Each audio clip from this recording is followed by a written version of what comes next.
ओम सभी को नमस्ते। मंत्रोच्चारण। ओम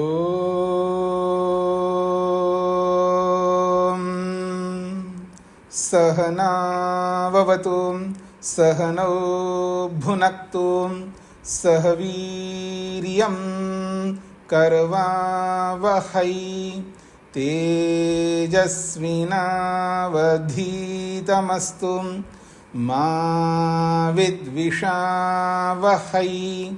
ओम शांति शांति शांति।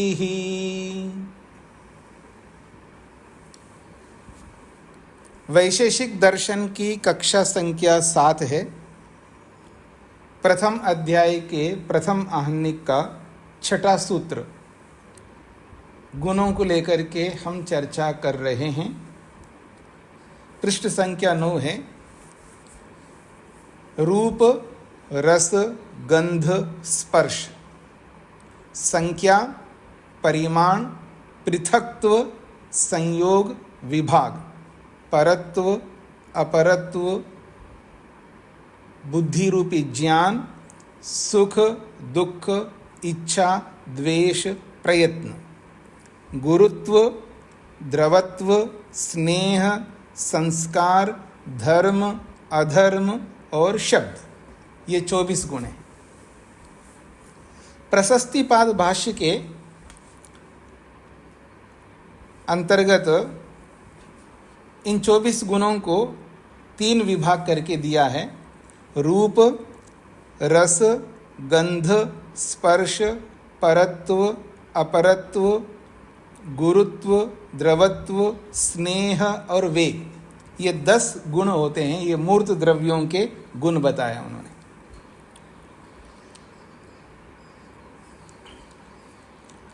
और बुद्धि सुख दुख इच्छा द्वेष प्रयत्न धर्म अधर्म भावना और शब्द, ये अमूर्त द्रव्यों के गुण हैं।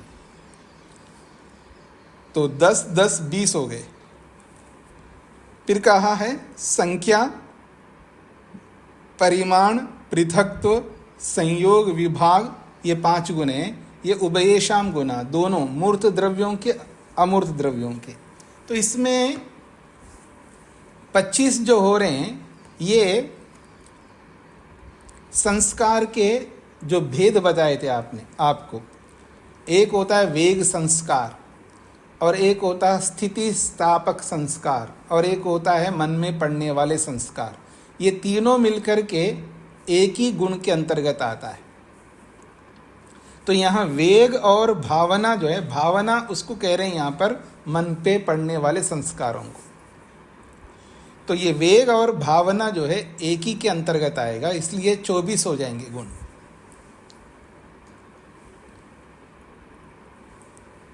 क्योंकि संस्कार 3 प्रकार के, वेग संस्कार स्थिति स्थापक संस्कार और मन में पड़ने वाले संस्कार, ये तीनों ही एक ही के अंतर्गत आएंगे, संस्कार के अंतर्गत। इस रूप में देखेंगे तो ये 24 हो जाएंगे, और भावना संस्कार को और वेग संस्कार को अलग करेंगे तो 25 हो जाएंगे, कोई बात नहीं। तो ये परिगणना हो गई आपके पास। तो महत्वपूर्ण बात यहाँ पर ये है, रूप रस गंध स्पर्श परत्व अपरत्व गुरुत्व द्रवत्व स्नेह वेग, ये सब मूर्त द्रव्यों के अंतर्गत होते हैं। मूर्त द्रव्य उनको कहते हैं जो साक्षात जो है हमें इंद्रियों से एकदम स्पष्ट दिखाई देते हैं, और विशेषकर जो नेत्रों से दिखाई देने वाले पदार्थ हैं। ज्ञान है, सुख है, दुख है, इच्छा है, द्वेष है, प्रयत्न है, धर्म है, अधर्म है, मन में पड़ने वाले संस्कार है, और ये शब्द है, ये अमूर्त द्रव्यों के गुण हैं। ये विशेषकर जो है इंद्रियों से दिखाई नहीं देने वाले हैं,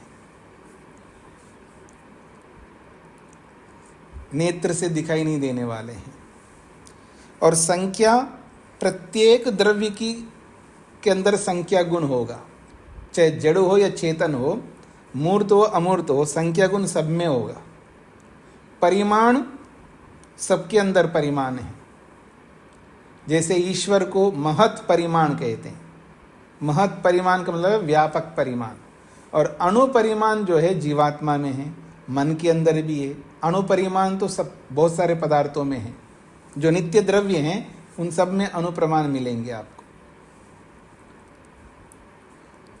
तो संख्या भी है, परिमाण भी है। पृथकत्व, पृथकत्व जो है, पृथकत्व का मतलब है जैसे मुझसे आप पृथक है, तो पृथकत्व जो गुण है ये सबके अंदर होगा। संयोग और वियोग, संयोग जो है जैसे मुझ आत्मा का शरीर के साथ संयोग है, मुझ आत्मा का शरीर के साथ संयोग है, तो संयोग गुण आत्मा में भी है।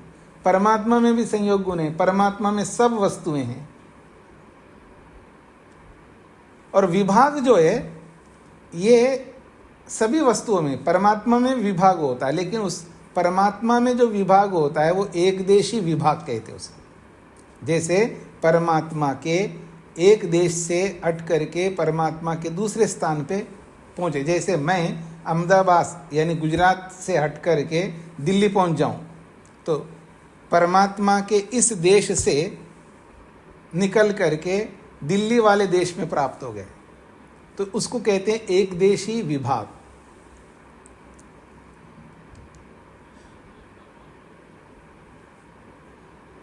क्योंकि विभाग जो है ना सर्वथा अलग। जैसे मैं शरीर से हट गया तो शरीर से सर्वथा हट जाता हूँ। इस शरीर से अगर मैं हट गया, क्यों जी, पढ़ाते पढ़ाते मर गए, मान लीजिए मैं पढ़ाते पढ़ाते मर गया तो शरीर से निकल गया, तो शरीर के साथ संयोग निकल गया, अर्थात विभाग हो गया मेरा, मुझ आत्मा का शरीर के साथ विभाग हो गया। पर ऐसा सर्वथा विभाग ईश्वर से किसी भी वस्तु का नहीं हो सकता ना, वो तो सर्वव्यापी है, सब जगह पर है, तो उसको एकदेशी विभाग कहेंगे। और परमात्मा में संयोग जो है सर्वदेशी संयोग नहीं हो सकता, वो संयोग भी एकदेशी संयोग ही होगा भगवान का। मतलब मुझ आत्मा का ईश्वर के साथ एकदेशी संयोग होगा। तो ईश्वर में संयोग विभाग दोनों गुण हैं, पर वो एकदेशी संयोग एकदेशी विभाग होंगे। तो संख्या, परिमाण, पृथकत्व, संयोग, विभाग ये सभी पदार्थों में आपको मिलेंगे, जड़ हो या चेतन हो। अब देखिएगा, बुद्धि अर्थात ज्ञान, सुख दुख, इच्छा द्वेष, प्रयत्न, धर्म अधर्म, भावना और शब्द, ये अमूर्त द्रव्यों का है। अमूर्त का मतलब है जो दिखाई देने वाले नहीं है, चाहे जड़ भी होंगे और चेतन भी होंगे, जो दिखाई नहीं देते। जैसे आकाश कोई दिखाई नहीं देता, इसलिए उसको अमूर्त कहते हैं। मन दिखाई नहीं देता है, उसको भी अमूर्त कहते हैं। क्योंकि धर्म अधर्म भावना ये सब जो है मन में रहने वाले। प्रयत्न आत्मा में रहता है, इच्छा भी आत्मा में है, द्वेष भी आत्मा में है, सुख और दुख जो है ये आत्मा में तो नहीं है। सुख दुख जो है जड़ वस्तु में विद्यमान है, या परमात्मा में सुख मात्र है, दुख नहीं है। बुद्धि ज्ञान जो है परमात्मा में भी है और हमारे में भी है, और जड़ वस्तु में भी है। तो आप कंफ्यूज नहीं होना, जड़ वस्तु में ज्ञान का होना, ज्ञान जड़ वस्तु में है, इसका यह अर्थ नहीं है कि जड़ वस्तु चेतन हो गया।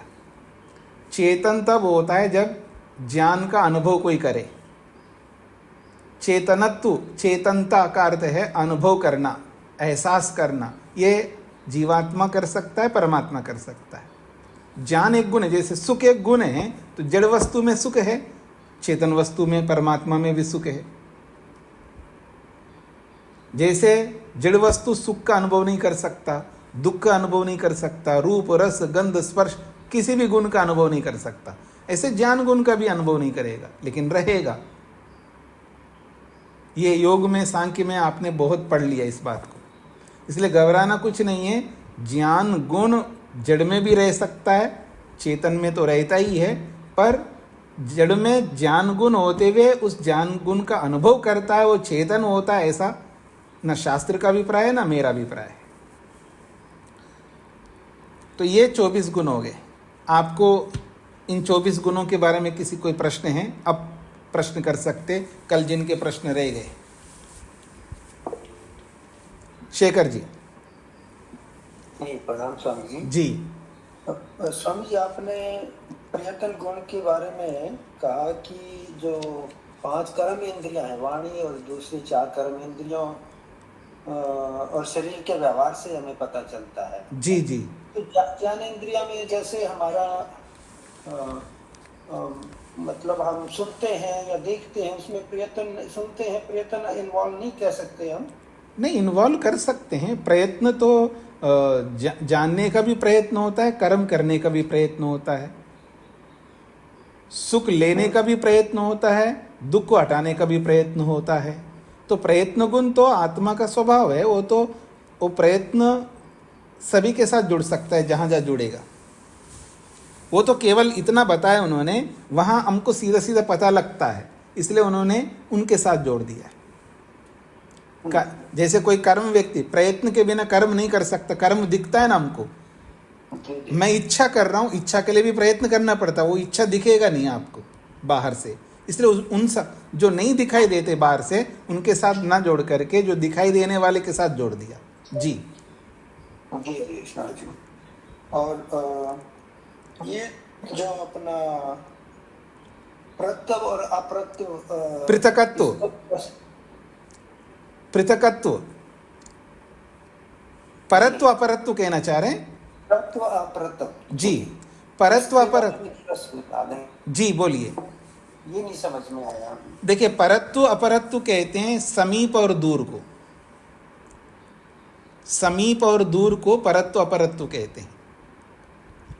तो जैसे जी याद आ गया। हाँ, कोई वस्तु है, उस वस्तु के निकट कोई वस्तु है और उस वस्तु से दूर भी कोई वस्तु है, ऐसा। तो ये परत्व अपरत्व है। जी आपने बताया था। जी जी। हो गया पूरा आपका? हाँ, राजगोपाल जी।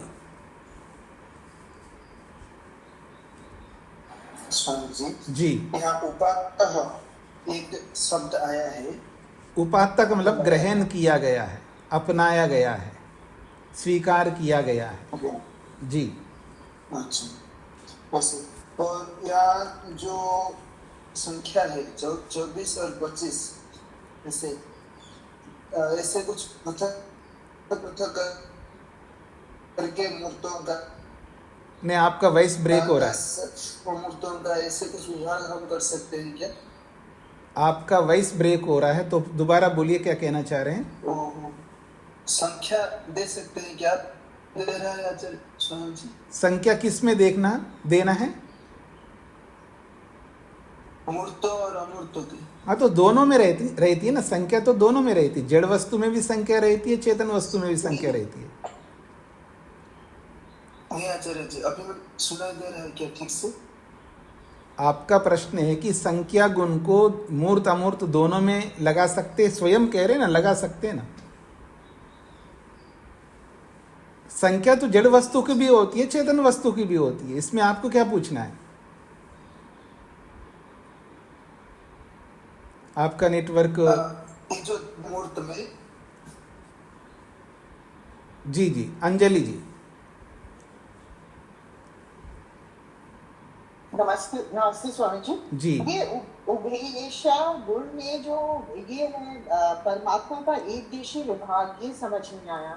हाँ, ये जो संयोग विभाग है ना, जैसे संयोग होता है तो किसी वस्तु के साथ संयोग होता है, तो मान लीजिए एक एटम दूसरे एटम के साथ संयोग होता है, वो एक ही है ना, अणु है, तो उसको पूरा एटम का दूसरे एटम के साथ पूरा संयोग हो गया।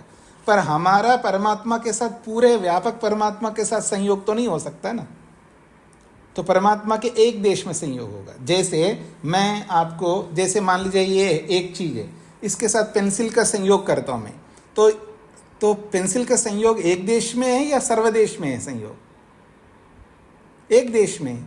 तो ऐसे संयोग भी विभाग भी एक देश और परमात्मा के साथ जब संयोग विभाग होगा वो एक देशी संयोग एक देशी विभाग ही होगा, ये कहना चाह रहा था। क्योंकि जिस चीज का संयोग होगा वो एक देशीय है। हाँ तो सर्वव्यापक है। जी जी जी जी हाँ जी। अग्निहोत्री जी। ओम स्वामी जी नमस्ते जी। हाँ, तो मेरा प्रश्न ये था कि ईश्वर में तो सुख होता है और दुख नहीं होता, तो आत्मा में सुख और दुख होता है क्या, ये समझ में नहीं आया।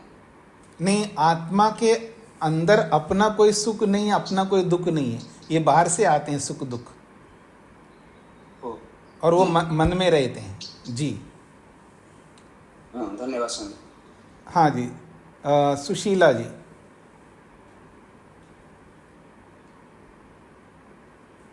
माइक खोलिए। नमस्ते स्वामी जी। जी स्वामी जी, मुझे ये मूर्त और अमूर्त, मूर्त को यहाँ हम चेतन लेंगे। नहीं और नहीं, अमूर्त मूर्त का मतलब है जो दिखाई देते हैं हमको, आंखों से जो दिखाई देते हैं उसको मूर्त कह रहे हैं, और जो आंखों से नहीं दिखाई देते हैं उसको अमूर्त कहते हैं। जी ये स्वामी जी एक बार थोड़ा सा बता दीजिए, समझ नहीं आया मूर्त और अमूर्त वाला। ये जैसे रूप रस गंध स्पर्श आदि ये मूर्तों के गुण हैं, और ये बुद्धि इच्छा सुख दुख ये अमूर्त के गुण कैसे, ये समझ नहीं आया स्वामी जी एक बार। नहीं, आप पहले मूर्त किसको कहते हैं ये समझ में आया आपको? जी, जो दिखाई देते हैं वो मूर्त हैं, और जो दिखाई नहीं देते वो अमूर्त। हाँ जी। तो जैसे आकाश दिखाई नहीं देता है उसको अमूर्त कहते हैं, तो आकाश का गुण है शब्द। जी। तो जब द्रव्य दिखाई नहीं दे रहा है तो उसका गुण भी दिखाई नहीं देगा आपको। जी। तो अमूर्त द्रव्य के गुण भी अमूर्त रहते हैं, ठीक है ना। अब रूप, जैसे रूप है, रूप किस में रहता है? रूप नहीं, रूप तो रूप वाली वस्तु जो भी जैसे हमको दिखाई दे रही है वस्तु आंखों से, सूर्य चंद्र नक्षत्र और ये मकान और ये घोड़े गाड़ियाँ, ये सब, इन सब में रूप है। जी। और ये मूर्त द्रव्य हैं जो कि आंखों से दिखाई दे रहे हैं। जैसे रस है स्वामी जी, ये रस से रस किससे लेते हो आप? किस में से रस लेते हो आप? खीर से रस लेते हो, सब्जी से रस लेते हो, तो वो सब दिखाई देने वाले हैं ना, उन्हीं से तो रस लेते हैं आप। ठीक है स्वामी जी। तो इसमें परत्व अपरत्व में क्या लेंगे स्वामी जी? जैसे ये भी मूर्त है, मतलब दूर का पास का, ये दूर वाली वस्तु हमको दिखाई देती है ना, इसलिए तो आप दूर कह रहे हो। आप पास वाली वस्तु भी दिखाई देती है, तो पास वाली को अपरत्व कहते हैं और दूर वाली वस्तु को परत्व कहते हैं उसको। ठीक है स्वामी जी। ठीक है स्वामी, धन्यवाद स्वामी। अनिल जी। स्वामी जी। जी। स्वामी जी, अभी मूर्त के अंतर्गत आप 4 बता रहे थे, जो रूप रस गंध और शब्द को छोड़कर स्पर्श। तो ये नेत्रों से तो स्वामी जी दिखाई देता है, ठीक है, रूप दिखता है, लेकिन बाकी इंद्रियों से कहाँ दिखता है? वो तो अनुभव हम करते हैं रस इंद्रियों से, तो नेत्रों से नहीं अनुभव होता उसका। रस इंद्रियों से होता है, उसका स्पर्श का कब्जा से होता है। ऐसा, तो नेत्रों का तो उपयोग इसमें नहीं है स्वामी जी। ऐसा है कि रस नेत्र से दिखाई देता है, ऐसा मेरा तात्पर्य नहीं। रस वाली वस्तु तो दिखाई देती है ना आपको। जी। रस वाली वस्तु भी दिखाई देती है, गंध वाली वस्तु भी दिखाई देती है, स्पर्श वाली वस्तु भी दिखाई देती है, ये सब दिखाई देने वाली वस्तु हैं, इसलिए वो मूर्त द्रव्य। जी। हाँ जी। आर्या एस बोलिएगा। ओम नमस्ते स्वामी जी। जी। ये जो पृथक्त्वम है और विभाग है, तो इसमें साधर्म और वैधर्म किस प्रकार से देखेंगे? वो जब आएगा ना आगे, साधर्म वैधर्म कैसे देखेंगे, वहां आपको स्पष्ट हो जाएगा। जी जी, धन्यवाद सर। हाँ जी। हाँ जी। भाभिनी जी को क्या कहना है? स्वामी जी नमस्ते। जी। स्वामी जी, ये जो उभय गुण है जी, संख्या परिमाण पृथकत्व और संयोग वियोग, ये जो उभय गुण कैसे है, वो तो मालूम नहीं है था। उभय का मतलब है जो मूर्त द्रव्य बताए हैं उनमें भी रहते हैं और जो अमूर्त द्रव्य है उनमें भी रहती है। जैसे मैं आपको मोटे तौर पर बोलता हूँ, जड़ वस्तु में भी संख्या है, चेतन वस्तु में भी संख्या है। जड़ वस्तु में भी परिमाण गुण है और चेतन वस्तु में भी है, पृथकत्व भी है। जड़ और चेतन में आप इस रूप में देखिए, जड़ और चेतन वस्तु ऐसा देखिएगा तो आपको आसानी से समझ में आएगा। जो 5 गुण हैं जड़ वस्तुओं में भी है और चेतन वस्तुओं में भी है। अब समझ में आ गया आपको? जी जी जी जी ठीक है, समझ गए। जी। माधव जी। नमस्ते स्वामी जी। आपने अभी बोला कि रूप रस वाली वस्तु के तरफ से देखे तो दिखाई देता है। जी। रस तो कोई कोई समय दिखाई देता है, नहीं तो वस्तु का अंदर है। तो ऐसा ही शब्द तो विमुक्त है, लेकिन शब्द करने वाली जो चीज है ना, कोई बांसुरी हो या ऐसा नहीं, शब्द पहले आपको ये समझना, शब्द गुण आकाश का है, आकाश रूपी द्रव्य दिखाई नहीं देता है। तब तो ठीक है। हाँ जी, शब्द गुण आकाश का ही होता है। इसलिए तो बताया उन्होंने कि शब्द जो है आकाश का गुण है और वो अव्यक्त है, दिखाई देता नहीं है। और उस शब्द गुण को भी हम अनुमान से समझते हैं, उसकी चर्चा करेंगे, इसलिए उसको अलग से पढ़ा है, ये कहा है हमने। और एक छोटा प्रश्न स्वामी जी। परत्व अपरत्व के बारे में अब यहाँ पे परमात्मा का जोड़ा क्यों? क्योंकि मैं जहाँ भी हो, जहाँ से दूर हो, वहाँ पे तो परत्व अपरत्व बोध होता है, दिखाई देता है, लेकिन उनको साथ परमात्मा का जोड़ा क्यों? नहीं, परमात्मा के साथ मैंने परत्व अपरत्व को जोड़ा ही नहीं है ना। यहाँ इन्होंने मूर्त द्रव्यों के साथ जोड़ा है ना, परमात्मा के साथ जोड़ा ही नहीं। जितना जीवात आत्मा के साथ नहीं जोड़ा है, सब जड़ वस्तुओं के साथ जोड़ा है। तब तो ठीक है। जी जी। ठीक है स्वामी। अजीत जी।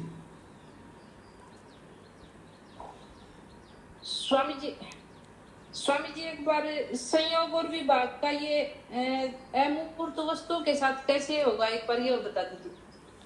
बताए ना अभी, परमात्मा के साथ संयोग है आपका, है या नहीं? आप परमात्मा में है या परमात्मा से बाहर हो आप? जी ठीक है। और विभाग को स्वामी जी कैसे लेंगे? विभाग ये होगा परमात्मा के एक, जहां पर आप बैठे हो, अब मैं आपका उदाहरण नहीं दूंगा, डर ना लगे आपको। मैं मान लीजिए शरीर में बैठा हूं तो परमात्मा में भी हूं, तो अब शरीर से बाहर निकल गया कि किसी और शरीर में जाऊंगा तो परमात्मा के इस जगह से विभाग हो गया, दूसरी जगह संयोग हो जाएगा मेरा। एक देशी संयोग, एक देशी विभाग। जी जी ठीक है, धन्यवाद स्वामी जी। अजीत जी। जी स्वामी जी नमस्ते। जी जी ये पदार्थ हमने 6 पढ़े हैं। 6 जी। पदार्थों के फिर गुण हैं और उनके जो आप ये बता रहे हैं, उनके पदार्थ में द्रव्य के हमने 9 भाग किए, 9 द्रव्य के भाग हैं, और फिर गुण 24 अध्ययन किए। जी। तो ये सभी पदार्थ के अंतर्गत ही रहेंगे स्वामी जी? हाँ, तो इन द्रव्यों में रहेंगे ना, जितने भी 24 गुण हैं। 24 गुण आप जहां भी ढूंढने जाओगे द्रव्यों में मिलेंगे, द्रव्य से बाहर रह ही नहीं सकते गुण। जी। तो ये मुख्य रूप से जो सांख्य दर्शन है वो पदार्थ को 6 भागों में ही बांटा है, उसी के अधीन सारे का अध्ययन कर। वैशेषिक जी जी जी। तो उसी में सारे पदार्थ आ जाएंगे, जितने भी ब्रह्मांड में पदार्थ हैं सब उसी के अंतर्गत। हाँ जी, इन 6 में ही आएंगे सारे पदार्थ। जी जी जी जी ठीक है सर। जी। अब मैं आगे बढ़ रहा हूँ जी। 6वां सूत्र पूरा हो गया आपका। 7वां सूत्र। हाँ, विशाल जी को क्या कहना है? नमस्ते स्वामी जी। जी स्वामी जी, आपने बताया कि परमात्मा और आकाश दोनों ही सर्वव्यापक हैं। जी। तो इसमें परमात्मा आकाश में रहता है कि आकाश परमात्मा में रहता है? नहीं, आकाश जो है 2 प्रकार का है। एक आकाश है जो पंचमहाभूतों वाला आकाश है, जो प्रकृति से उत्पन्न हुआ है, वो सब जगह नहीं रहता है। और जो जिसको वास्तव में आकाश कहते हैं वो अभाव है, वो वस्तु का अभाव है, वो कोई वस्तु नहीं है, तत्व नहीं है वो।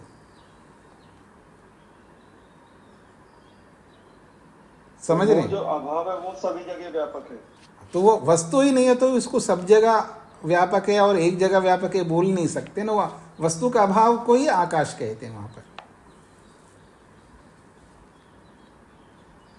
ठीक है स्वामी जी जी। तो आगे बढ़ रहा हूं जी मैं। द्रव्य हो गए, गुण हो गए, अब कर्म का प्रसंग प्रारंभ हो रहा है। प्रेम जी। स्वामी जी नमस्ते। अवकाश तो सारी जगह मान सकते हो ना, अवकाश जो खाली जगह। अभी मैंने ये कहा है, उसको आपको अच्छी तरह समझना है कि दो प्रकार का आकाश है। एक है पंचमा भूतों के अंतर्गत जो आया है आकाश, जो तन्मात्राओं का कार्य है आकाश, और ये प्रकृति से उत्पन्न सत्वर स्तंभ से उत्पन्न होगा। ये मेटेरियलिस्टिक है, यानी एक मैटर से बना हुआ है आकाश। इसके बहुत सूक्ष्म तत्व होते हैं जो हमको दिखाई नहीं देते। जब हमको आगे जाना होता है तो उसके तत्व जो है तितर बितर होते हैं, हमको जगह देता है आगे जाने के लिए। ये तो व्यापक नहीं है। मोटे तौर पर जैसे पानी को व्यापक बोल देते हैं, अग्नि को।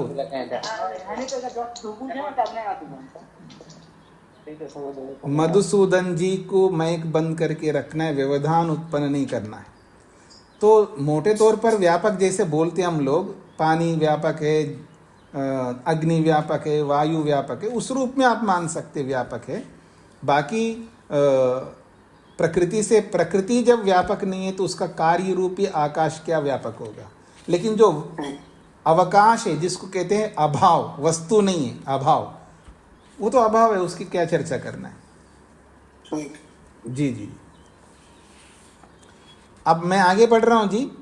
द्रव्य को जाना है 9 द्रव्य, गुणों को जाना है 24 गुण, अब कर्मों को जानना है तीसरा पदार्थ।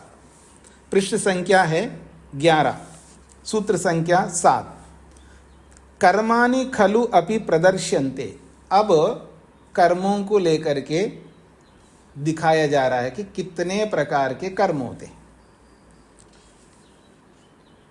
जो अब यहाँ कर्म का मतलब जो आपके मन में ये नहीं आना चाहिए पाप कर्म पुण्य कर्म, उस रूप में मत देखना। ये कर्म अलग प्रकार के हैं। कर्माणि खलु अपि प्रदर्श्यन्ते, कर्मों को अब दिखाया जाता है कि कितने प्रकार के कर्म होते हैं।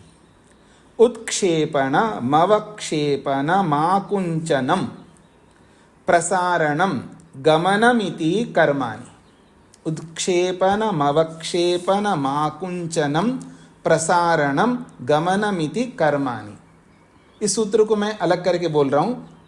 उत्क्षेपणम अवक्षेपणम आकुंचनम प्रसारणम गमनम इति कर्माणि। उत्क्षेपण कर्म, अवक्षेपण कर्म, आकुंचन कर्म, प्रसारण कर्म और गमन कर्म, 5 प्रकार के कर्म होते हैं। उत्क्षेपणम, उत्क्षेपण कर्म क्या होता है तो कहा है क्रिया या ऊर्ध्व प्रवृत्ति। क्रिया जो है ऊपर की ओर होती है, अर्थात जैसे आप मूसल होता है जो लकड़ी का बना हुआ होता है, जिसको कूटते, जिससे उस लकड़ी का मूसल को जो है नीचे कोई धान रखते हैं उसको कूटते हैं। अलग अलग चीज़ें रख के उसको कूटने का जो होता है, लंबा सा लकड़ी होता है और उसके नीचे जो है जहाँ टक्कर लगता है वहाँ पर एक लोहे का एक लगा के रखते हैं, फिर उससे कूटते जाते, उसको मूसल कहते हैं। जैसे उसको ऊपर उठाते हम लोग। आप मेरी ओर देखिएगा, देख रहे हैं मेरे को, मेरा हाथ ऊपर उठ रहा है, इसको कहते हैं उत्क्षेपणम, अर्थात ऊपर उठना उत्क्षेपण कर्म है। ये ऊपर उठने वाला कर्म है। तो उत्क्षेपण का अर्थ होता है क्रिया या ऊर्ध्व प्रवृत्ति। जो क्रिया है, जो मूवमेंट है, वो कैसा है, ऊर्ध्व प्रवृत्ति, ऊपर की ओर उसकी प्रवृत्ति हो रही है, अर्थात ऊपर की ओर कर्म हो रहा है। ये था जैसे कि मुशल उत्थापनम, मुसल का ऊपर उठना, इसको उत्क्षेपण कर्म कहते हैं। मैंने पहले ही बताई, इन कर्मों को देख करके आप परेशान नहीं होना। जो पाप कर्म पुण्य कर्म इन सब में नहीं आता है। मैं हाथ को ऊपर करूं, 100 बार करूं, 1000 पर करूं, लाख पर करूं, इसका कोई फल नहीं मिलेगा मेरे को। ये वो वाला कर्म नहीं है, पर ये क्रिया है। ऐसी क्रियाओं वाले कर्मों को यहाँ पर बताया जा रहा है। तो उत्क्षेपणम कर्म उसको कहते हैं जो ऐसी क्रिया जो ऊपर की ओर होती है, जैसे कि मूसल का ऊपर उठना। अब इसका अगेंस्ट, इसका विपरीत कर्म है, उसको कहेंगे अवक्षेपणम। जैसे हाथ मैंने ऊपर लेके गए, देखिए मेरे हाथ को ऊपर लेके गया, अब इसको नीचे ले आऊंगा, ऐसा नीचे, इसको अवक्षेपण कहते हैं। क्रिया या अध प्रवृत्ति, क्रिया जो है नीचे की ओर होती है। यथा मुसलादिकस्य अधपतनम, जैसे मूसल का नीचे आना। जैसे आप एक बॉल ले लो, बाल को उछालो, ऊपर ले जाओ तो उत्क्षेपण हो जाएगा, और बाल ऊपर से जब नीचे की ओर आ रहा है उसको अवक्षेपण कहते हैं। बस इतनी सी बात है। आकुंचनम, हाँ जी, आकुंचनम। आकुंचनम का सुकुड़ना। जैसे कपड़े को हम ऐसे सुकोड़ करके एकदम अब आप लोग करते नहीं होंगे, मैं तो रोज करता हूँ। मैं कपड़े धोते हैं ना तो उसको निचोड़ते हैं ना, तो उसको पास में ले आते हैं, ऐसे ऐसा करके ऐसे निचोड़ते पानी। ये संकुच, ये इसको कहते हैं आकुंचन। समन्ताद वेष्टनम, सब ओर से उसको लपेटना, सब ओर से पास में लाना। वेष्टनम का मतलब है कपड़ा फैला हुआ है उसको पास पास लाना, उसको कहते हैं वेष्टनम। उसी को कहेंगे वेष्टन को है समूहनम। समूहनम का मतलब एक साथ लाना, उसी को बोला है सम्मूर्छनम। सम्मूर्छित करना अर्थात पास पास लाना, उसी को बोलेंगे पिंडी भवनम। उसको पिंड बनाना अर्थात पास में ला करके उसको गोलाई के रूप में बना लो, लंबाई के रूप में बना लो। जैसे कपड़े को हम निचोड़ते हैं तो कैसे होता है, इसको कहते आकुंचनम। और देखिएगा, जैसे मेरा 2.5 मीटर का कपड़ा है जी, ऊपर का भी 2.5 मीटर का होता है, नीचे का भी 2.5 मीटर का होता है। कटिवस्त्र कहते हैं हम, उसको भी 2.5 मीटर का रहता है, और इसको उत्तरी कहते, ऊपर वाले, इसको भी 2.5 मीटर रखना होता है। जब इसको धोते हैं ना हम लोग, पानी के नीचे रखते हैं, नल के नीचे, और उसको ऐसे करके ऊपर नीचे करते हैं ना पानी में। आप लोगों ने भी किया होगा जब वॉशिंग मशीन नहीं आए तब। तो जैसा उसको ऐसा सुकोड़ दिया, पास पास में ले, इसको आकुंचन कहते हैं। प्रसारणम, इसका उल्टा कर दो, जो पास पास में उसको फैला दो। प्रसारणम का मतलब फैलाना। पिंडस्य राशेर्वा विकीर्ण भवनम, अगर कपड़ा एक पिंड में पास पास है उसको फैला दो। अथवा राशेर्वा, राशि कहते हैं जैसे धान की राशि और गेहूं की राशि। ढेर, राशि का मतलब ढेर। जो ढेर होता है धान का, गेहूं का, बाजरे का, अलग अलग चीज़ों का जो ढेर होता है, उसको विकीर्ण भवनम, उसको विकीर्ण करो अर्थात उसको फैला दो। विकीर्ण करणम वा, उसको फैला दो।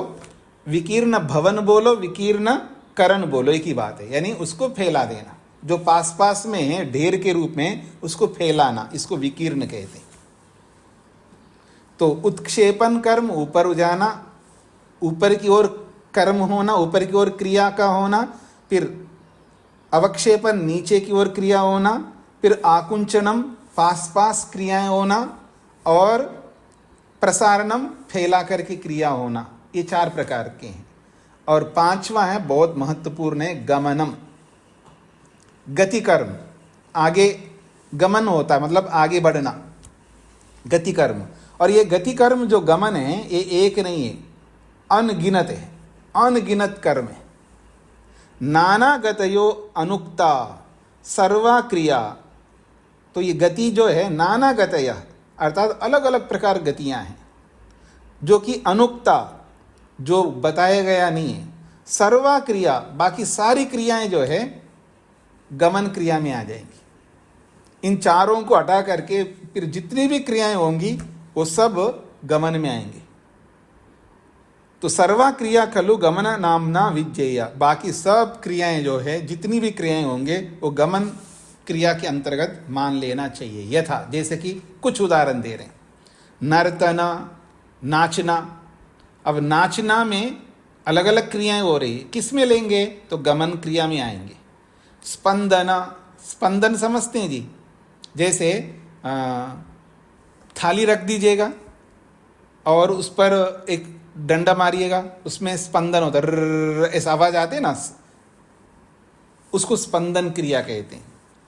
भ्रमण घूमना, धावना दौड़ना, विरेचना दस्त का लगना, उबासी का आना, ऐसे बहुत सारी क्रियाएं होंगी। ये सब कर्म नाम से बोले जाते हैं, अर्थात ये गमन क्रियाओं के अंतर्गत आते। तो गमन क्रियाएं तो अनगिनत है। 4 क्रियाएं तो स्पष्ट है, ऊपर जाने की क्रिया, नीचे की आने की क्रिया, सुकड़ने की क्रिया और फैलने की क्रिया। उसके अतिरिक्त जितनी भी क्रियाएं होती हैं वो सब के सब गमन में आते हैं। ये 5 प्रकार के कर्म हैं। इनको जानना जरूरी है जी। आप मेरी ओर देखिए, ये जो आदमी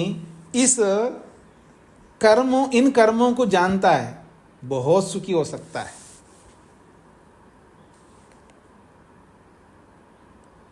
गति सिद्धांत, गमन का जो सिद्धांत है, मूवमेंट का जो कॉन्सेप्ट है, इसको जब व्यक्ति जान लेगा ना, बहुत लाभ मिलता है। एक्सीडेंट हो गए जी, कार में जा रहे थे, आजकल बड़ी बड़ी कारें रखते हैं ना, 7 सीटर के, 8 सीटर के, या बस हो मान लीजिए, जिसमें तो कितने सीट होते हैं उसके अंदर। तो अब कोई व्हीकल जा रही है आगे और एक्सीडेंट हो गया, आगे बैठा हुआ आदमी मरा नहीं है, पीछे बैठा हुआ मर गया, बीच में बैठा हुआ मर गया, आगे वाला हाँ भगवान ने, बहुत शुक्र है जी भगवान ने इसको बचाया। मतलब इसके साथ कोई क्या कहते हैं रिश्तेदारी है, इसको भगवान ने बचाया, और जिसको मार दिया उसके साथ कोई रिश्तेदारी नहीं, उसका दुश्मन था भगवान का, इसलिए उसको मार दिया भगवान ने। आप में से भी बोलते रहे भगवान ने बचाया जी मेरे को। अच्छा, कोई रिश्तेदारी होगी आपको बचाने की। ये सारा का सारा दोष हमारा अज्ञान का है, ना पढ़ने का कारण है, गति सिद्धांत को न जानने के कारण है। क्योंकि जहां एक्शन होता है वहीं रिएक्शन होता है, जहां एक्शन ही नहीं होता वहां रिएक्शन क्यों होगा। जैसे भूकंप आया 2001 में था, शायद 2001 होना चाहिए, गुजरात में बहुत बड़ा भूकंप आया था। तो हम लोग अजमेर में रहते थे, तो वहाँ से 2 ट्रक लेकर के आए थे, एक ट्रक में अनाज, एक ट्रक में कपड़े और अलग से पैसे। तो ऐसे ऐसे जगह जाके बांटने का प्रयास किया। वहाँ लोग मिले, निकले लोग, जहाँ दब के वो सारे लोग मर गए। उसके ऊपर बहुत बड़ा कुछ ऐसा गिरा, उसमें को निकाला तो उसमें से आदमी जिंदा निकल के आया, उसको कोई चोट ही नहीं आया, क्योंकि उस पर कोई एक्शन नहीं हुआ। एक आदमी खड़ा खड़ा गिर जाता, मर जाता है, खड़ा खड़ा गिर जाता है, फ्लोर पर खड़ा हो, कहीं भी खड़ा हो और गिर गया और मर गया। और एक 10वें माले से नीचे गिरता, वो मरता नहीं, भगवान ने बचाया ना उसको। क्योंकि गति सिद्धांत न समझने, एक्शन का रिएक्शन, मतलब जहां एक्शन होता वहां रिएक्शन होगा, जहां एक्शन ही नहीं हुआ, मरने का मर्म स्थान पर एक्शन हुआ नहीं है, इसलिए क्यों मरेगा वो? हाथ पांव टूट गया होगा, कुछ और कुछ हो जाएगा। और गिरने वाले भी कई बार बड़े चालाक होते, ढंग से गिरते हैं। हाँ, ऊपर से भी गिरूं, लेकिन कैसे गिरना चाहिए ये भी सीखना पड़ता है, गिरना कैसे है ये भी सीखना पड़ता है। और वो ढंग से गिरता है तो उसको ज़्यादा चोटें नहीं आएंगी। और बहुत ऊपर से 10 माले से गिरा है तो कोई हाथ पाँव में कुछ चोट आएगा, फ्रैक्चर हो जाएगा, हाथ पाँव टूट जाएंगे, ये हो सकता है, लेकिन मरा नहीं है, क्योंकि मर्म स्थल पर एक्शन नहीं हुआ, तो क्यों मरेगा। और जो खड़ा खड़ा फ्लोर पर गिर गया, तो जहां उसको चोट आया वो मर्म स्थल था, वहां एक्शन हुआ, तो मर जाएगा वो आदमी। क्योंकि गति सिद्धांत को ना समझने के कारण से बहुत सारे दोष करते लोग, और वो परमात्मा के ऊपर जोड़ देते उसको। परमात्मा ने इसको बचाया, उसको बचाया और इसको मार डाला, यानी उसकी बहुत बड़ी दुश्मनी थी परमात्मा की, उनको मार डाला। लेकिन आपके बेटे को, आपके रिश्तेदार को ही बचा दिया भगवान ने। लाख लाख शुक्र है भगवान का, ये बच गए। ये सब अज्ञानता का कारण है। तो गति सिद्धांत को भी हमें समझना है। बहुत ये है तो देखो, हाथ ऊपर गया, हाथ नीचे आया, क्या फर्क पड़ता है जी। मैं 100 बार नहीं, लाख बार ऊपर नीचे करूं। व्यायाम करने वाले 1 घंटे तक कितना ऊपर नीचे होते हैं शरीर से। हाँ, व्यायाम एक अलग कर्म है, लेकिन जो ऊपर नीचे जो हो रहा है वो कितने बार हो रहा है? कोई व्यायाम नहीं कर रहा, वैसे ऊपर नीचे कर रहा है। वो जो पाप पुण्य रूपी वाला कर्म वहां नहीं जुड़ते हैं। तो इसलिए इन कर्मों को समझना बहुत महत्वपूर्ण कर्म है, चाहे ऊपर जाने का कर्म हो, चाहे नीचे आने का कर्म हो, चाहे सुकड़ने का कर्म हो, चाहे फैलने का कर्म है। कि बहुत जब पदार्थ विद्या को समझेंगे, हम द्रव्यों को समझेंगे, तो बहुत लाभ मिलेगा आपको। जितने भी ये जिन द्रव्यों को हम देख रहे हैं ना, उसमें दो स्थितियां उत्पन्न होती है। उसमें आकुंचन भी उसमें है, और एक दिन आएगा उसमें प्रसारण भी होगा। आकुंचन जो है उत्पत्ति को कहते हैं, प्रसारण जो है प्रलय को कहते हैं। वस्तु की उत्पत्ति और वस्तु का प्रलय। वस्तु की उत्पत्ति अर्थात घड़े की उत्पत्ति, अर्थात उसमें आकुंचन हुए बिना घड़े की उत्पत्ति नहीं हो सकती है, थाली की उत्पत्ति नहीं हो सकती, मकान की उत्पत्ति नहीं हो सकती। किसी भी कार्य वस्तु की उत्पत्ति बिना आकुंचन के उत्पन्न नहीं हो सकती। और किसी का कोई भी डिस्ट्रॉय हुआ है, नष्ट हुआ है, बिना प्रसारण के नहीं हो सकता। बहुत उत्तम सिद्धांत है। ऐसे नहीं लिखा है तो क्या कर्म बताए, ऐसे कर्म क्या जरूरत है इन कर्मों का, ऐसा कभी मत दिमाग में लाना। मतलब बताने वाले कोई ऐसे ऐरा गैरा नहीं आदमी, तो ऋषि बता रहे, ऋषि बता रहे, इसका मतलब है बहुत महत्वपूर्ण है ये कर्म। इन कर्मों को जानने से मुक्ति होगी, ये बता रहे हैं आप। इतना साधारण नहीं समझना इन चीजों को। इसलिए 5 प्रकार के कर्म है। हाँ जी, माधव जी को क्या कहना है? स्वामी जी नमस्ते जी। यहाँ पे तो एक गोती बल में तो सब कुछ आ जाता है। ऊपर को फेंकना, नीचे गिराना, सिकड़ना, फैलाना, ये सब तो गोती का ही रूप है ना। भौतिकी रूप है, ऐसा कह रहे हैं? ऐसे ही ये तो 4 प्रकार मुझे लगता है। वो मूर्तों वाला और गोती में मूर्तो विमूर्तो सब कुछ आ जाता है। तो नहीं, इसलिए मैं ये लग रहा है गोती में तो सब कुछ आ जाता है, तो 5 क्यों किया? एक ही तो होता है, मुझे लग रहा है। नहीं, एक ही भी बना लीजिएगा आप, लेकिन एक में बहुत ज्यादा व्याख्या ही होता है और 5 में थोड़ा कम व्याख्या करना पड़ता है। हाँ, अब आप देखिएगा, आप गमन को ले देखिए। गमन में दौड़ना भी गमन है, हाँ, दस्त लगाना भी गमन है, और नाचना भी गमन है, स्पंदन भी गमन है। ये गमन क्रिया में भी अनगिनत गमन क्रिया हैं। तो इनको समझना है। तो उत्क्षेपण तो सीधा सीधा हमको दिख रहा है, ऊपर जा रहा है। क्रिया जो है ऊपर की ओर जा रही है, क्रिया जो है नीचे की ओर जा रही है। क्रिया है जो इकट्ठा होने में क्रिया हो रही है, एक साथ आने में, यानी अनेक एटम को, अनेक परमाणु एक साथ मिलते जा रहे हैं, उसमें आकुंचन क्रिया हो रही है। और अनेक अणु जो है अलग हो रहे हैं, अर्थात प्रसारण रूपी क्रिया हो रही है। तो ये तो बताना ही पड़ेगा। इन सबको एक में लगाएंगे तो मुश्किल हो जाएगा, इसलिए इनको अलग किया है। जी। मन का जो ऊर्ध्वगति होता है, जो कोई अच्छा काम कर रहा है उसको में और उत्साह होता है और भी ज्यादा करता है, वो ऐसा वाला जो गोती है, तो मन का जो गोती, वो गोती के बारे में आया जाता है क्या? देखिए, मन जो है, मन शरीर में रहता है, वो इंद्रियों से, मन के, आत्मा के पास सब साधन हैं। तो आत्मा के इर्द गिर्द इंद्रियां हैं, आत्मा के इर्द गिर्द मन है, आत्मा के इर्द गिर्द अहंकार है, आत्मा के इर्द गिर्द महतत्व रूपी बुद्धि है। तो सभी सूक्ष्म शरीर के जितने भी 18 तत्व है वो मन के आत्मा के पास ही रहते हैं, तो उनके साथ जुड़ता रहता है। मन कहीं उसको इधर उधर जाने की जरूरत नहीं होती है, मन वहीं पर रहता है आत्मा के पास में। पीए की तरह, जैसे पर्सनल असिस्टेंट होता है ना, तो उसके पास ही रहता है, उसको दूर जाने की जरूरत नहीं होता है। जैसे मतलब मंत्री जो है अपने पीए को बोलता है, पीए भी जाकर के नहीं बोलता, पीए भी अपने नीचे लोगों को बोलता रहता है। इस तरह समझ लीजिएगा। तो वो उसका ऊपर जाना, नीचे जाना, थोड़ा बहुत अगर आप लेते हैं तो ले लो, उसमें कोई आपत्ति नहीं मेरे को। मैंने कि वो जो भाषा डिफाइन किया है, जे मन जब दुखी होता है वो नीचे गिरता है, मन जब खुशी होता है ऊपर उठता है, प्रसारित होता है, ऐसा वाला भाषा सटीक नहीं है। नहीं, वो दुखी होना, नीचे गिरना, वो तो केवल कर्मों की दृष्टि से बोला जाता है। वो कर्मों की दृष्टि, यानी मतलब आत्मा दुखी है, इसका मतलब ये नीचे गिर गए आदमी, दुखी रहता है। मतलब खिन्न रहता है, हमेशा असंतुष्ट रहता है, ये नीचे गिर गया आदमी। ये हमेशा प्रसन्न रहता है, ये तो ऊपर उठा हुआ है। तो वो कर्मों की दृष्टि से बोला जाता है, पाप और पुण्य की दृष्टि से बोला जाता है, वो अलग विषय है। जी सरस्वती जी। नमस्ते स्वामी जी। जी स्वामी जी, कुछ क्रिया मतलब आपने बता रहे थे एक्सीडेंट में वगैरह, इसमें ईश्वर सर्वरक्षक होने से हमारी रक्षा करते हैं ना स्वामी जी, तो हम बच जाते हैं मतलब। मतलब जिसको मारा है उनकी रक्षा क्यों नहीं की? भगवान पर दोष आ रहा है, आप दोष आरोपित कर रहे हो भगवान पर।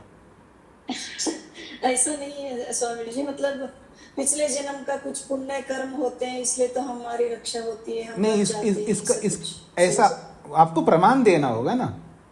ये तो अब मान लीजिएगा मैं अभी जीवित हूँ, आपके सामने बैठा हूँ और छत गिर गए मेरे ऊपर, मान लीजिए आपको पढ़ाते पढ़ाते मेरे ऊपर छत गिर गया और मैं मर गया, तो इसका मतलब मेरे इतना ही जीना था ना। अगर इतना ही जीना था तो मैं आज भी बोलता हूँ जीवे में शरदाश्यतम, मैं 100 साल तक जीऊँ, और ईश्वर भी आदेश करता है तू ऐसा प्रार्थना कर और मेहनत भी कर। जब मेरे को मरना है तो मेरे को क्यों ये आदेश करता है 100 साल जीने की बात? बहुत सारे दोष आ जाएंगे भगवान के ऊपर। आपको समझ में आ रहा है जो मैं कहना चाह रहा हूं? ऐसा नहीं होता है, ऐसा नहीं होता है। ईश्वर जब आदेश कर रहा है, हर मनुष्य के लिए आदेश करता है कि जीवे में शरदाश्यतम आपको बोलना है और उसके लिए मेहनत करना है, और उसका लिए निश्चित है कि 50 साल ही जीना है। फिर उसके लिए क्यों बोलता है परमात्मा? तो झूठ बोल रहा है इसका मतलब परमात्मा। ऐसा नहीं होता है। तो सर्वरक्षक होने से वो हमारी रक्षा आप क्या समझते हैं? सर्वरक्षक का मतलब आपकी तरह बेटे की रक्षा कर रहे हो आप, इस तरह का रक्षा करेगा? ऐसा कभी नहीं करता ईश्वर रक्षा। ईश्वर ने हमको बुद्धि दे करके रक्षा की। पहले सुन लीजिएगा, ईश्वर ने हमको बहुत सारे साधन दिए, उनसे रक्षा करता है। ऐसे डायरेक्ट रक्षा नहीं करता, इनडायरेक्टली पानी दिया, जल दिया, सारी सृष्टि दिया हमारे लिए, ये दे करके हमारी रक्षा कर रहा है। रक्षा इट मीन्स क्या?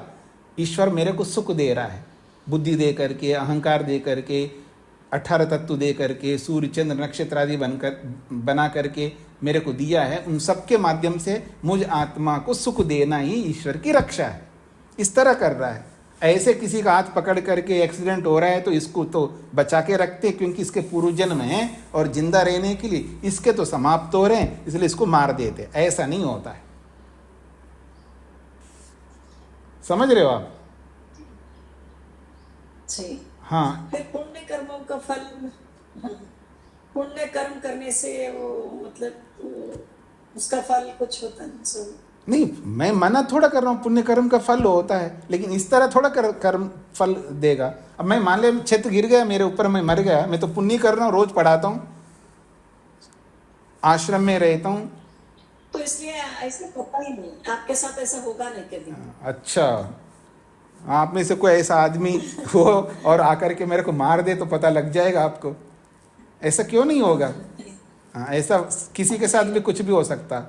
जितने भी बड़े लोग होते हैं ना, ऋषि दयानंद जी और कपिल आदि, जितने भी, इन सबको आपको नहीं सुना नहीं है? किसी को शेर ने खा गया, शेर ने खा लिया, किसी को मगरमच्छ ने निगल लिया, किसी को कुछ कर दिया। ऐसे कितने ऋषि लोग ऐसे मर गए। ऐसा नहीं होता है। ऐसा परमात्मा रक्षा नहीं करता है। परमात्मा की रक्षा है साधन दे करके, और साधनों में बुद्धि भी है। मैं अपनी बुद्धि का प्रयोग करूंगा। छत क्यों गिर रहा है मेरे ऊपर, मैं मरम्मत करूं, नहीं तो नई छत लगाऊं। ये मेरा दोष है, छत गिर रहा है मेरे ऊपर। मैं क्यों नहीं ध्यान दे रहा हूं कि ये कब तक रहने वाली है छत? मैं इसका इन्वेस्टिगेशन क्यों नहीं किया? ये मेरा दोष है। अगर छत मेरे ऊपर गिर रही है तो मेरा दोष है, मैं बैठा क्यों यहाँ पर? मेरे को पहले से ध्यान रखना है कि ये छत गिरने वाली तो नहीं है। इसके इन्वेस्टिगेशन कराऊं, मिस्त्री को बुलाऊं, देखूं जी ये छत कब तक रह सकता है। ऐसा थोड़ा होगा। ईश्वर पर हम दोष नहीं डाल सकते। अगर ऐसा हम मानेंगे तो ईश्वर दोष युक्त हो जाएगा। ईश्वर निर्दोष नहीं रह सकता। ये सब हमारी अज्ञानता के कारण से हम लोग इस तरह करने लगते, क्योंकि इन विषयों को पढ़ते नहीं है, समझते नहीं है, इस पे बुद्धि नहीं लगाती, इसलिए ये सारे दोष आते हैं। इसमें बुद्धि लगाइए, पढ़िएगा। इसीलिए तो पढ़ रहे हैं हम लोग। ये जो कर्म इसलिए पढ़ रहे हैं ना, ये सारे कर्मों से हमको बहुत कुछ समझ में आएगा। बस सूक्ष्मता से इसको समझने का प्रयत्न करना है। जी ममता जी को क्या कहना है? जी स्वामी जी नमस्ते। स्वामी जी अकुंचन में जो शब्द है या समूहनम समुच्छनम, जी ये एक अर्थ है क्या? हाँ जी, वेष्टनम, समूहनम, समूर्छनम, पिंडी भवनम, इन सब का एक ही अर्थ है। स्वामी जी समूहनम अर्थ एकत्रित करना, समुच्छनम अर्थ भी वही? हाँ जी, हाँ जी। अच्छा, ये तो ठीक ये है, सब पर्यायवाची है जी। अच्छा ठीक है स्वामी जी। रास्यर्बा अर्थ आप क्या बोला? क्या? रास्यर्बा प्रसारणम पिंडस्य। हाँ जी, राशि कहते हैं ढेर को। जैसे गेहूं को इकट्ठा करके एक ढेर बनाते हैं ना, उसको राशि कहते हैं। अच्छा जी जी, मतलब बहुत सारी वस्तुओं को, जो जैसे गेहूं है, धान है और बाजरा है आदि, ऐसे एक ढेर लगाते हैं ना, एक जगह सबको एकत्रित करते हैं। या आप मान लीजिए बोरियों में भर करके, कोई भी वस्तु भर के कई बोरियों के इकट्ठा लगा, उसका भी ढेर होता है। ढेर किसी भी वस्तु का होता है, सूक्ष्म वस्तु का भी ढेर होता है और स्थूल से स्थूल वस्तु का भी ढेर हो सकता है। जैसे पहाड़ देखिएगा, पहाड़ का भी ढेर है, उसमें कितने पत्थर होंगे पहाड़ में, उसका भी ढेर होता है। ऐसा। अंजलि जी। स्वामी जी मेरा पिछले सूत्र से एक प्रश्न था। आपने कहा था कि उद्देश्य जो गुण है ये इसमें जड़ चेतन दोनों मान ले। आपने अभी किसी का उत्तर दिया था, तो इसका मतलब जो मूर्त है उनमें एक जड़ है और एक चेतन, ऐसे माने क्या? नहीं, ऐसा नहीं है, क्योंकि जड़ वस्तु भी अमूर्त हैं, चेतन वस्तु भी अमूर्त हैं। अमूर्त का मतलब जो दिखाई नहीं देते हैं। जी हाँ जी। मोहनलाल जी को क्या पूछना है जी?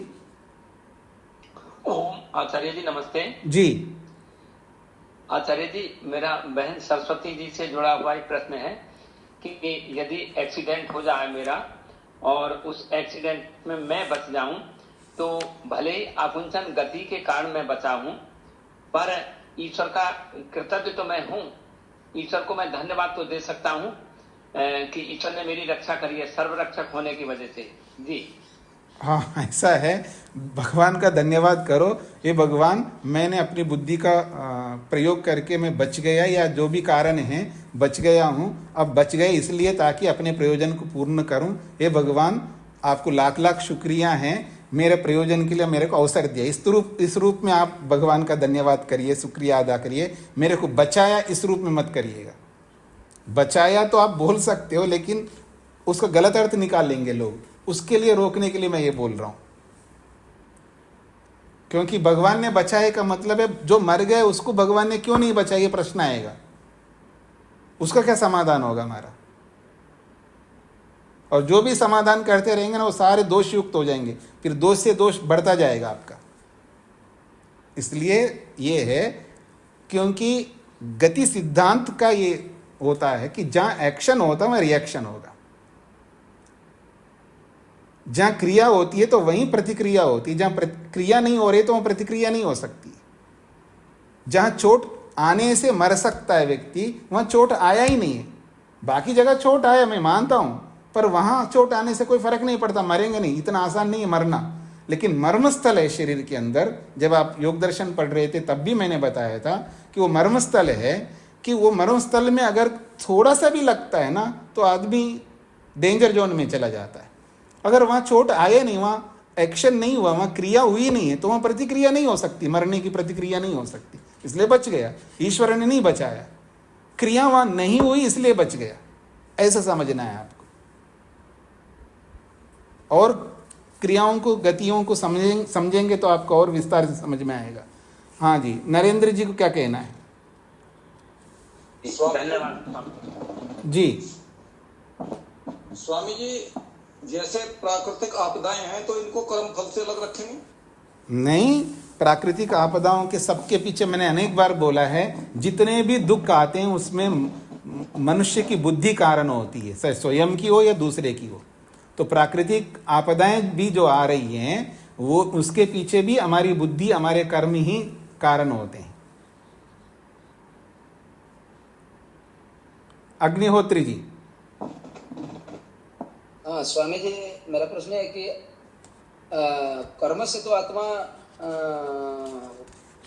कभी सुख कर्म क्या वैसे कर्म क्या तो ऊपर नीचे गया, क्या आत्मा भी ऊपर नीचे जाता है क्या?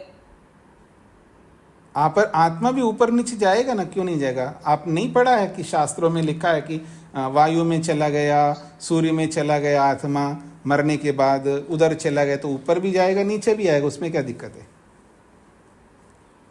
और कर्म जो कभी नीचे बुरा कर्म करता तो नीचे जाता, अच्छा कर्म करता ऊपर जाता है, ये भी आत्मा होता है? नहीं, वो कर्मों की दृष्टि से अलग बात है। ऊपर जाने का मतलब है उन्नति को प्राप्त करता, सुख को प्राप्त करता। नीचे जाता का मतलब है दुख को प्राप्त करता। दुख को प्राप्त करना ही नीचे गिरना है, और सुख को प्राप्त करना है ऊपर उठना है। हाँ स्वामी।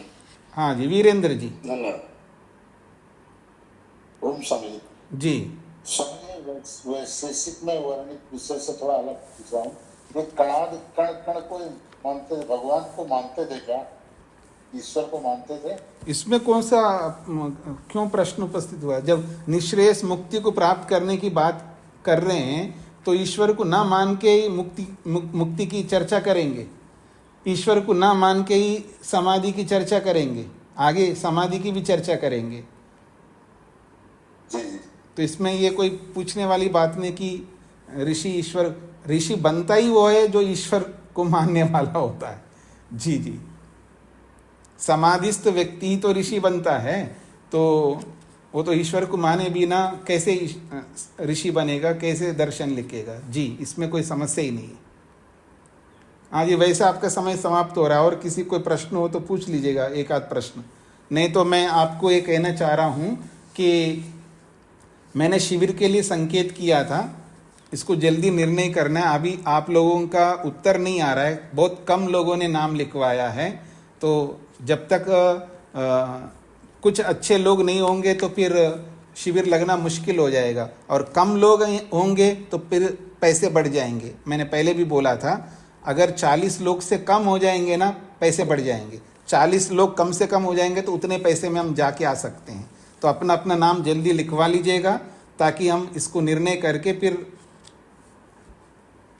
वहाँ भी होटल वालों को भी बताना पड़ेगा ना हमको। तो इस दृष्टि से जल्दी निर्णय करके बता दीजिए, काफ़ी समय दे दिया आप लोगों को। प्रेम जी को क्या कहना है? स्वामी नमस्ते जी। जी, मैं संकोच और पूछने की हिम्मत तो कर रहा हूँ, पति पत्नी आ सकते हैं इसमें? मना कब किया? आ सकते हैं ना। मैंने कहा है जो ध्यान करने में इंटरेस्टेड हैं, ध्यान में जो रुचि रखते हैं और नियमों का पालन करने वाले हैं, वो आप किसी को भी साथ ला सकते हैं। शिविर में तो दोनों इकट्ठे रहेंगे, अपने कोशिश भी करेंगे पत्नी की। हाँ जी, हाँ जी, ले आइए। आप लोग अपने अपने पार्टनर को ला सकते हो, अपने रिश्तेदार को ला सकते। शर्त यही है कि आपको ध्यान में रहना हो, घूमने के लिए नहीं जाएंगे, इधर उधर नहीं जा सकते आप लोग, कहीं भी घूमने नहीं जा सकते। घूमने के लिए जा सकते हैं शिविर से पहले, शिविर के बाद में 2 दिन पहले जाओ, घूम लो। हाँ, मैं वैसे बता रहा हूँ, जिनको भी गोवा घूमना है वो पहले कुछ दिन लेके आए, घूम लें, या शिविर होने के बाद घूम ले, लेकिन शिविर के दौरान घूमने का अवसर नहीं देंगे। फिर घूमेंगे तो शिविर नहीं कर पाएंगे आप। वृत्तियों को रोक करके एकांत में बैठ करके तो ध्यान आदि करना है, हमको सीखना है, वहाँ घूमने का कैसे रख सकते आप? तो जल्दी से जल्दी नाम लिखवा लीजिएगा। आप जो भी ध्यान में इंटरेस्टेड हैं, रुचि रखते हैं और नियमों का पालन कर सकते हैं, तो उनको आप ला सकते, कोई दिक्कत नहीं है। लेकिन उन्होंने कभी शिविर अटेंड करा नहीं। कोई बात नहीं, जब मैंने बोल दिया ला सकते हो, तो आप क्यों बार बार इनके बारे में पूछ रहे हो? आप कोई दूसरी बात? हाँ जी, ला सकते हैं। जी जी, तो और किसी कुछ कहना तो नहीं है? मैं इसको यहीं पर विराम देता हूँ। ओम शांति शांति शांति ही।